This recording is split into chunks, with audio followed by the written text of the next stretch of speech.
What would happen if a modern battle tank faced the legendary Roman legions? This is a question that sounds impossible, a clash of two completely different eras of warfare. Yet with AI simulation, we can explore this fascinating scenario and imagine how such a battle might unfold. Let's begin with the Romans. The Roman legion was one of the most effective military forces in history. It was not just a collection of soldiers but an organized machine of war. Each legion consisted of thousands of well-trained men who drilled daily, obeyed strict orders, and fought with iron discipline. Their famous formation, the testudo, or tortoise, allowed them to march forward shield to shield, nearly invulnerable to arrows. Armed with short swords, long spears, and supported by archers and cavalry, the Roman legion conquered much of the known world. Now imagine placing a modern tank into this ancient battlefield. A tank such as the M1 Abrams, or the Leopard 2, represents the pinnacle of modern armored warfare. Its thick composite armor can withstand explosives and anti-tank missiles,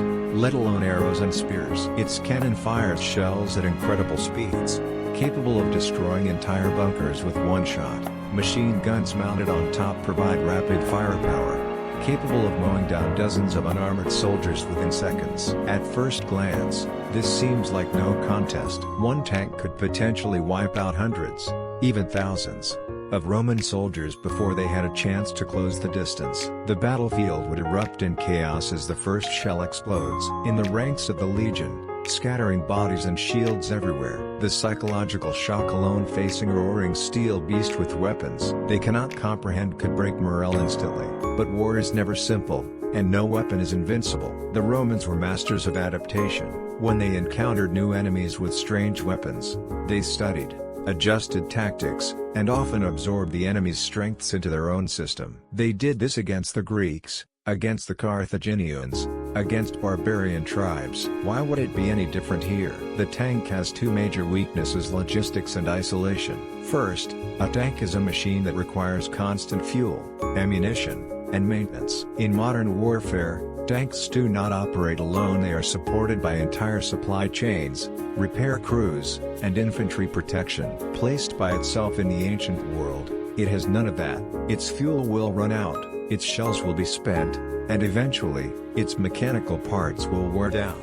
Second, the Romans had overwhelming numbers. A single legion could be 5,000 men, and in major battles, tens of thousands fought on each side. Even if the tank killed hundreds, thousands more would remain. They could surround it, cut off its movement, and attack relentlessly. In the AI simulation, the first phase of the battle is total destruction. The tank charges forward, firing shells that rip massive holes through the Roman formations. The thunderous roar of the cannon shakes the ground. Machine guns tear through lines of infantry like paper. The Romans, unprepared for such devastation, fall by the thousands. Archers unleash arrows, but they bounce harmlessly off the tank's armor. Cavalry charges, but horses panic and scatter at the sound and sight of this unstoppable beast. Yet as the hours pass, the Romans begin to adapt. Their commanders spread the formations wider to minimize casualties. They order troops to dig trenches and pits, hoping to trap the tank's movement. Some soldiers attempt to cover the vision blocks with mud or fire, blinding the crew. Others hurl burning oil, trying to heat the armor or damage exposed parts. The tank crew is exhausted. They fire round after round, but ammunition is limited. Perhaps the tank carries 40 shells, a few thousand rounds of machine gun ammo. Once those are gone, the crew can only rely on the sheer mass of the vehicle to intimidate. And fuel? Without supply, the tank will run dry in hours, maybe a day at most. Now imagine the Roman perspective. They do not know what this machine is. Some think it is a divine punishment, others a monster of metal. But Romans were practical. They would treat it as just another enemy to be studied and defeated. They would sacrifice men to learn its patterns, its weaknesses, and they would eventually find ways to contain it. Perhaps they build massive barricades, using logs and stones to block its path.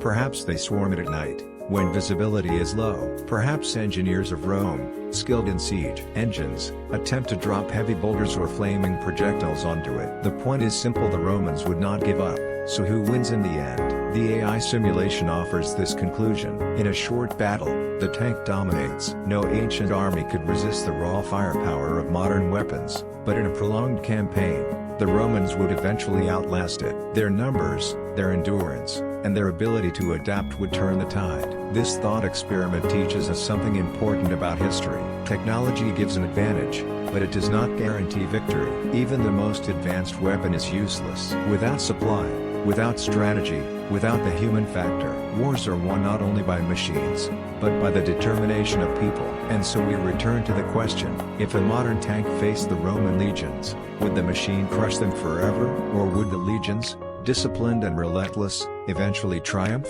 The answer may depend on how you see history, as a story of technology, or a story of human endurance. What do you think? Would the roar of the cannon silence the Roman Empire? Or would the march of the legions outlast the tank? Share your opinion in the comments, and don't forget to subscribe for more AI simulations that bring impossible battles to life.